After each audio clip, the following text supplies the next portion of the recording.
Environmental Protection Agency Chief Scott Pruitt has proposed a rule to limit the type of science used in making regulatory decisions.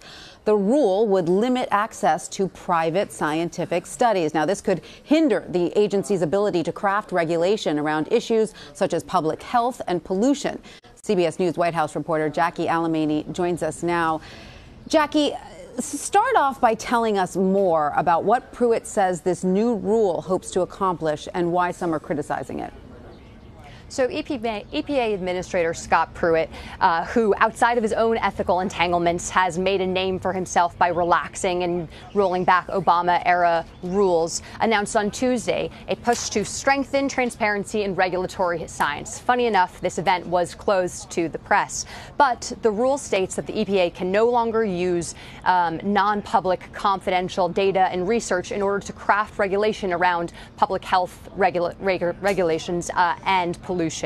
So Pruitt's called this the end of secret science. He's very good with branding his rollback. Pruitt has received applause from Republicans on the Hill. Many, his critics say that this move benefits big businesses, the fossil fuel industry, by protecting their trade secrets. But 1,000 scientists released a letter yesterday saying, imploring Pruitt not to implement this rule as it greatly weakens the EPA's ability to comprehensively consider the scientific evidence across the full array of health effects studies. Now, Pruitt is calling for transparency, but he himself is facing ethical controversies. What more can you tell us on that?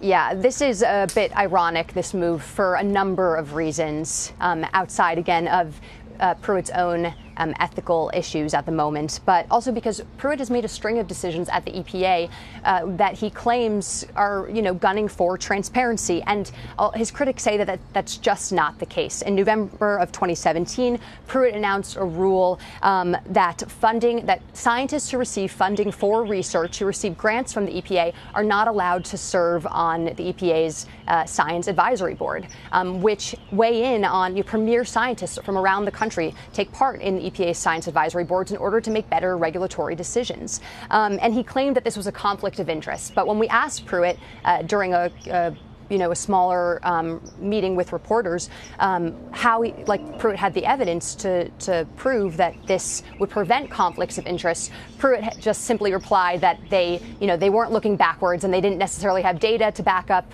this move, but that it was obvious to everyone that this would cause more transparency. What Pruitt has, funny enough, though, been transparent about is his desire to partner with industry.